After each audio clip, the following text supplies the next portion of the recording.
Hello and welcome to the 1990 series. My name is Amanda O'Shea, the Loving Life Coach from the Serendipity Experience. And I have with me today Jacqueline Hollows from Beyond Recovery, all the way up there in Ashby St Ledgers, Northamptonshire. Jackie, it's lovely, or Jacqueline, it's lovely. What do you prefer to be called? What do you prefer to be called? What's your preference? Jacqueline. Jacqueline is your preferred. Yes. So it's so lovely to have you. It's so lovely to have you here as part of the 1990 series. And you know, I just want to give thanks, because that's what this is about for me. These 90 fabulous people are people that have been in my life, been a part of my journey, are coming into my life, and you played a big role for me when I first came into the world and working in the world of recovery and addiction. Introduced, probably I heard a lot about you from Sally Wise. There was always that name, that was the connection. But when I got that opportunity to come and deliver into a treatment centre in Spain, and I spoke to Sally, and you know, Sally recommended, if I could speak with you, that would be great. And you're so busy. I appreciate how busy you are, but you gave me your time. And the words that conversation we had was invaluable to us delivering that presentation, if you like, which seems to get a foot in the door to try and sort of share this understanding in the world of recovery. Was a gift, and it has served me well all the time that I've worked here. Because it was something that you said when you said to me, when you go in there, don't just let the others do everything that they're doing. You don't need to go in there and start talking about addiction. Just go in there and share what you know. And it was something to the words of that. I can't remember the exact words, but it was something to the words that I didn't have to go in there and try and prove that I knew all this stuff about addiction. And what I've got to see actually is that I probably realized, oh my goodness, how much I didn't know about addiction. Thinking that I did, you know. And I always remember that all I had to do was be me. All I had to do was just share from my heart what I had seen to be true in the way that felt right for me. So thank you for that conversation and all the other conversations that along the way you've been a big part of that for me. Just knowing you were there, actually, just knowing you were there, and the crowd from Beyond Recovery and the works that you had done, and you'd started doing the sort of prison work by then. And so, yeah, a big thank you. Thank you. Oh, thank you. That's so lovely. It's so lovely to hear that. And you often don't get to hear the output of a conversation. And it's really nice to hear that. So I appreciate that. It's all true. And I know you've been in prison today. I have been. They let me out. And I don't know. You know, I love the title we've given. We just had a little chat before recording, and we came up with the title, It Is What It Is. And I would love you to, you know, just share a little bit about how you're seeing that at the moment, or why that came up for you today. Yes.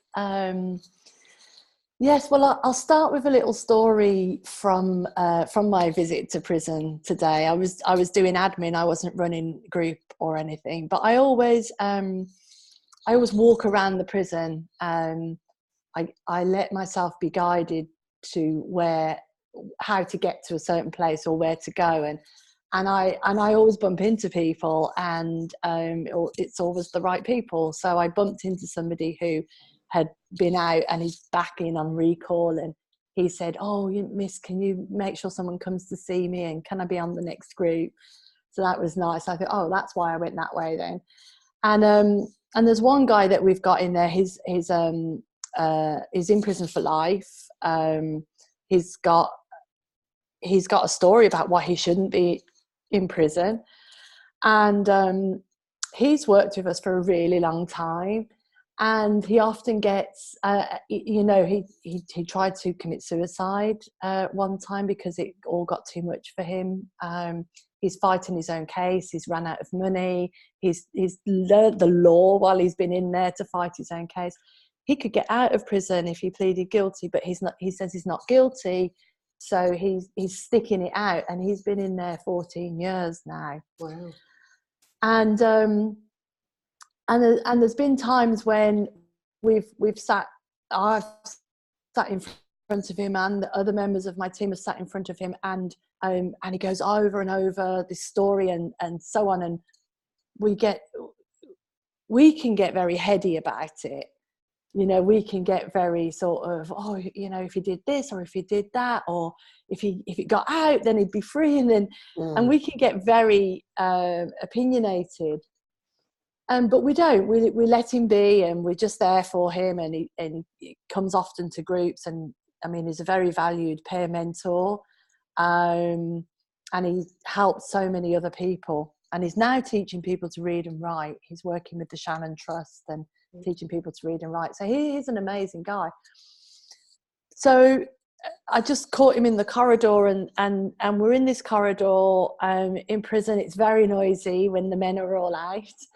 It's a great big long corridor, and all the wings, about 10 wings come off it. So you've got men coming in and out, big clanging doors crashing, and officers walking around, and lots and lots of noise and dirt and everything else. I'm in the middle of this corridor, and this guy started telling me about where he was at right now in his case.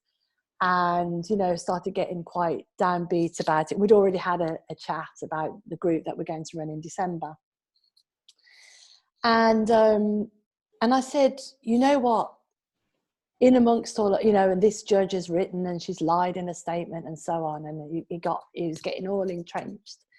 And I said, you know what, I'm going to call him Fred. You know what, Fred? It's easy to say it is what it is, but when you're living in that, it's hard, but it still is what it is. And I said, and amongst all of that, there are angels, and you're one of them. And he just dropped into this deep space. And I said, and it ain't an easy job. And there was this rush of energy between us, and this, I can feel it now, this rush of gratitude and love and respect and connectedness. And he said, if I was allowed to hug you, I would hug you right now. We were both, near to tears. And I said, I did this, and I said, we are.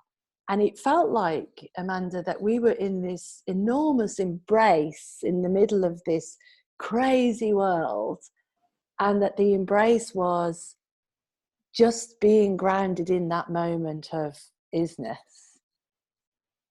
And we both walked away the better for it. Yeah. Just a moment of connection. And it got me thinking about our chat, and it got me thinking about how I get really busy, and I've got always 100 things going on, like yourself. And, I'm a very active person and a very active thinker. And it just reminded me that in the stillness, in the moment of connection, in a moment, you can have a heart-to-heart connection or a soul-to-soul connection. And that reignites everything. It resets you, really, right? Yeah, it was very special. It's like that magic. It's that little tingle that happens, It's just, that is the only thing in that moment, is that little nudge. You spoke about that. It's something that, like, it nudges us towards connection almost, or we're already there. Like, we can't not be connected, but we don't always see that, right? So when we're feeling our thinking, and we're feeling that it's not fair, and we're this and we're that and we're the other, we forget what's behind that. Yeah. We forget. Yeah, absolutely. And and I've heard of some tragic events recently. I'm not directly connected to the person, but you know, a person lost their family, and I've challenged myself on. I've said before, you know, everything is perfect as it is, and I've challenged myself since I heard about this.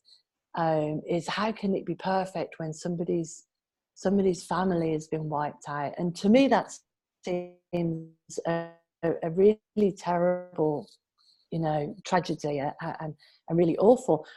But what I saw in these reflections about this is that everyone's in their tragedy. Everyone, you know, this guy in prison fighting this sentence, he's in his own tragedy of 14 years in prison when he doesn't feel like he should be there.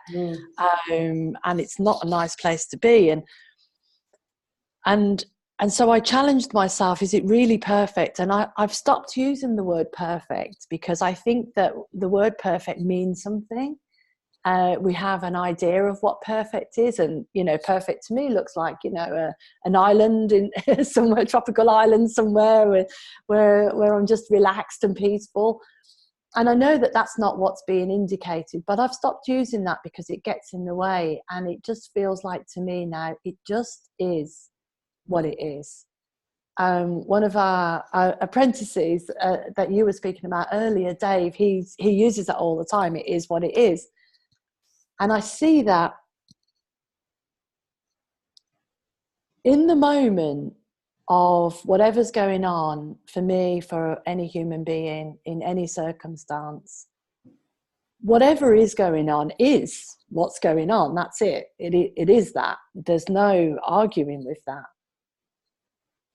But there's a space you can drop into, even for a second or a millisecond, of that essence, of that peace and harmony, where you can almost glimpse the whirlwind, like that prison corridor of everything going on, but you're just in that stillness, and you're just in that space.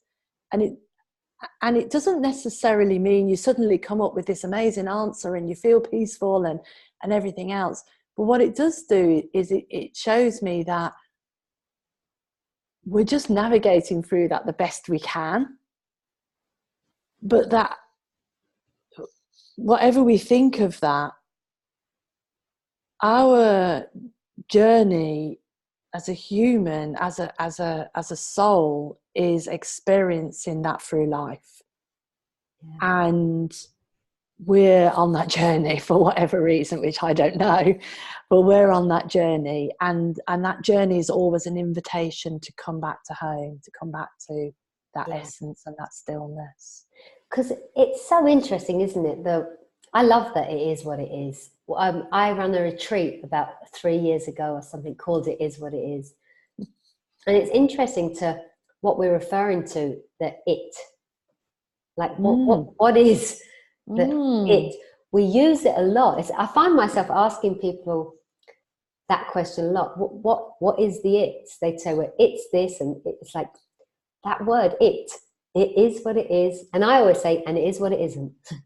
Yes. It is what it is, and it is what it isn't. It's like, what's this it? And I think that it is what is life. That it is that energy that we point to, you know. And we all talk about something. We all experience something, but we find it difficult to talk about it. It. Back to that.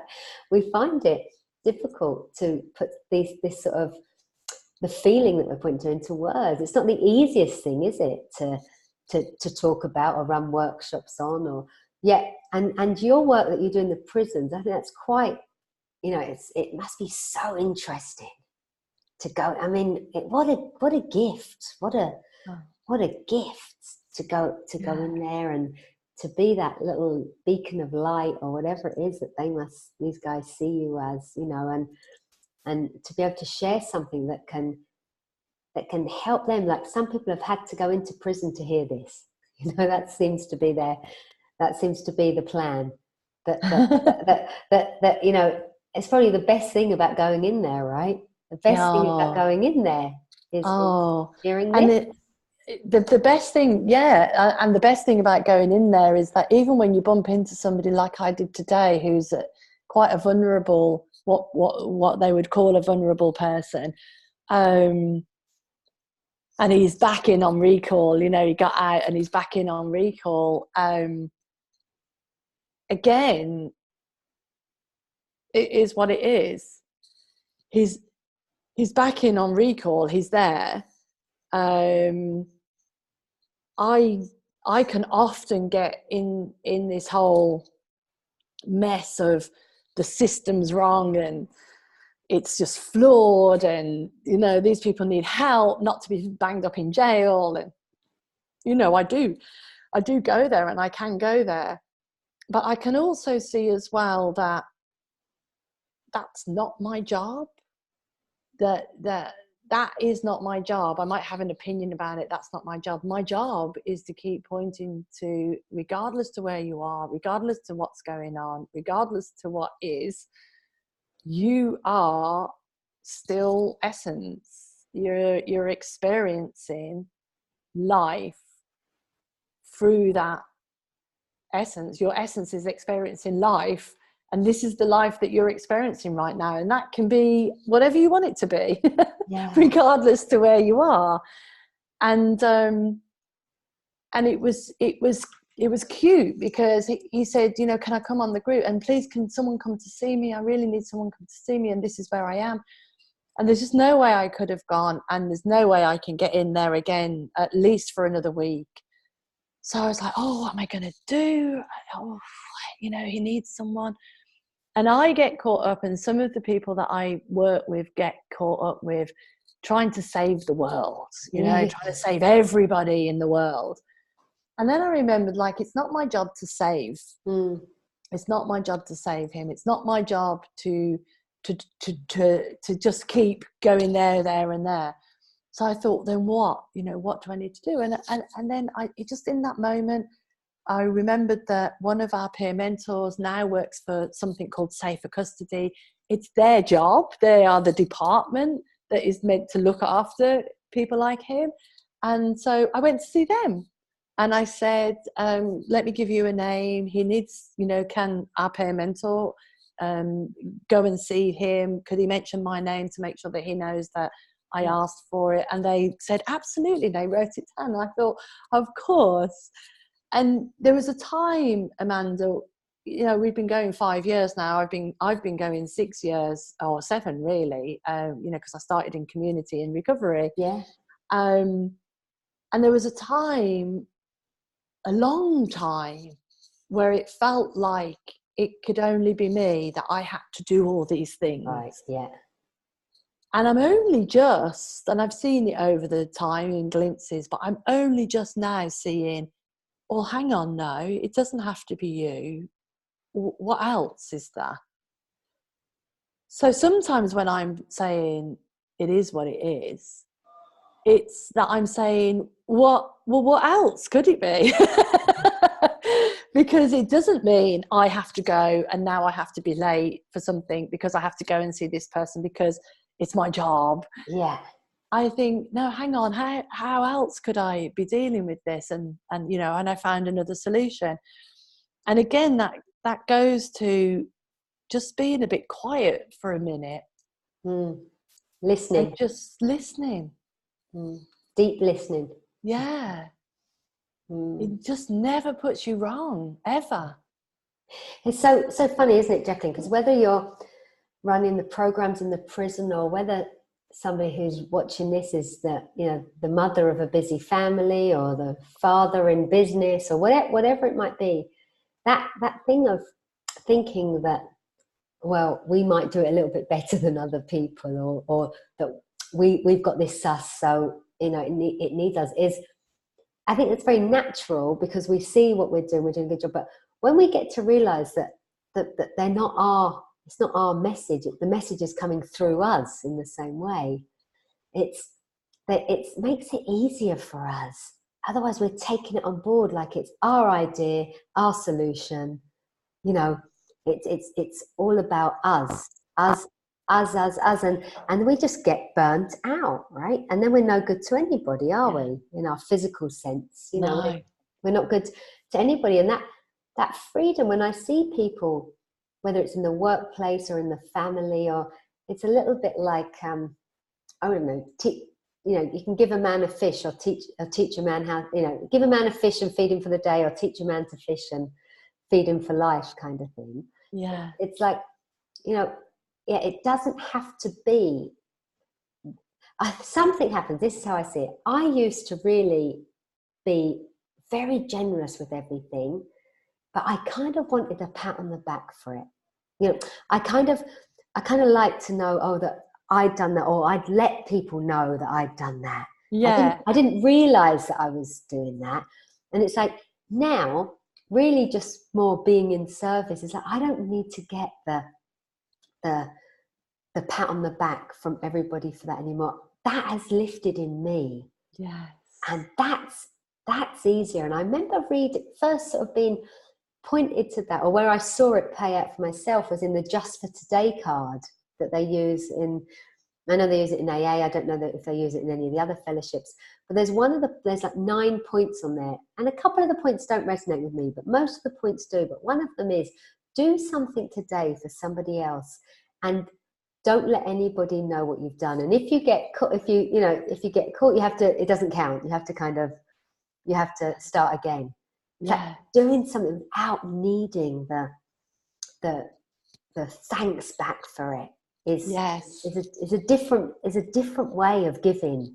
Yes, it is, and you're right. It's an innocent thing when you do want the pat on the back. It's a totally innocent thing. I've been there myself. What's really interesting is, and I found this when you were talking, I thought, that's interesting. I found this in a number of areas. So when I stopped needing or thinking that I needed the pat on the back, I started getting it. Like all the time. I can remember feeling like nobody ever thanks me, nobody ever does this to me, nobody understands what I'm doing behind the scenes. And there was a switch at some point, and I don't even remember when that switch happened, but I remember feeling more gracious and being less needy of that. And more open. I think a little bit was at the conference this year when I felt like I don't need to be at the front.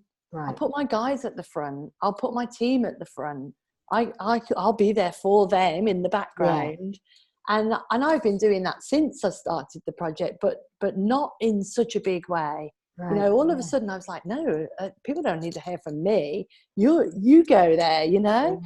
And then I noticed, like, I don't need that accolade anymore. Yeah, it's the accolade. That's the word I was looking for. It's the accolade. Yeah. And then, funnily enough, people have started giving me praise and gratitude and so on. And I'm always a bit like, oh, thank you. That's really nice of you to notice. But I noticed that around money as well. When, one of my very early insights was just really not needing anything, not needing stuff, and then suddenly being able to have stuff if I wanted it. Having gone from a long period where I was had nothing and really couldn't afford anything and couldn't had to walk everywhere, couldn't even it was a choice of pay the bus fare or buy some shopping. And then all of a sudden I didn't need anything anymore. And then I had this abundant life where I could have anything I wanted. So and love, right? When I discovered that love wasn't a finite resource, when I discovered that the more love I give away, the more seems to come to me. And it wasn't that I wanted that. It was just, I discovered that it's not a finite resource. I can just love and just keep giving more and more away. And then it was like a shock that more love came back. Yeah. Creating space, right? Whereas I lived my life thinking, hold on to it, hold on to the love, hold on to the man, hold on to the friends. Yes. And then I wasn't anymore. And it was all there. Yeah. Isn't that amazing? So as much as we might have, even when we have this understanding, or as much as we're doing, things are happening, okay, whatever, there's still so much more to learn, and that unfolds, and we get to see, I didn't even realize I did that. The innocence in it. It's always the innocence. Always. And to those people that you said, they might be listening, and whatever circumstances, busy home lives, busy businesses, in addictions, in prison, homeless, really successful, but lonely, it doesn't matter what circumstances you're in. It looks like other people have really got it together, and you're the only one that hasn't. and we can 100% say, no, that's not true. Yeah. Because I still have, and I always will have blind spots. Yeah. There's always more to see. And in the same way, when you stop searching, that's when you start seeing more. Yeah. And it unfolds perfectly, right? Yeah. Back to that perfectly thing. Yeah, oops. But it really does. It does. I remember when I didn't know what an insight was, and I didn't think I'd ever had an insight. And I was already doing this work. I'd already set up a social enterprise. I was already working in the community, and I was already starting to work in prison. I didn't know I just thought, well, other people get insights, not me. And then I started to go, oh, they're the nudges. They're like, insight is like, when you want to go for a wee. Mm-hmm. Right? When you want to go for a wee. Your body tells you need to go for a wee, and you don't always follow it. Mm-hmm. No. At our age, we need to start listening. And when you're hungry, but you sometimes confuse that you need sugar, or when you need a glass of water, but you think you're hungry. So we get these nudges all the time, and I started thinking about it in that way, that I do get nudges all the time, and sometimes I listen to them and sometimes I don't. And I think that's the point of it is being what it is that we are perfect. What we're experiencing might not feel perfect, but we are perfect underneath what we're making up about life. Yeah. And the system, the essence, works perfectly regardless. Yeah. 100% I see that. Yeah. 100%. Given the thinking that somebody is having, their behavior now makes perfect sense to me, because it is the system is working perfectly. The system is flawless in a way once we understand how it works, and that's the only thing that it seems that we need to point people towards is just an understanding. That's really all it is, to point them to that, and then the rest opens up, right? Yeah. It's like it feels like we just need to nudge them. We think it's us, but the system is nudging them to look in a certain direction. Again, the nudging word is such a cool word. It is a cool word. Susan Marmot, one of the Beyond Recovery team, puts it beautifully, and she says, because we see it all the time, we see people in group that have been written off that absolutely have wisdom. I mean, they all do, but you really get to see it. They talk and you think, wow, if you could hear yourself in the way that I'm hearing you. Yeah. And she says all it is that nobody else has come along and tapped them on the shoulder and said, oh yeah, that's you. That's you. And that's all we're doing. We're just saying, it's there, look, it's there, it's there, it's there. And they will see it or not see it, and they'll, do something about that or not do something about that. That's not our job. Our job is to tap them on the shoulder and point as best we can to how they are the essence of life, and that because of that they get the nudges like we all do, and that they use mind, thought and consciousness to overwrite it. Yeah. Simple as, like we all do. Yeah. In every moment. It really is. It really is that simple. You know, we're alive, and we think, and we get to feel what we're thinking, and we keep making stuff off kind of after that. What a lovely conversation, Jacqueline. Thank you so much.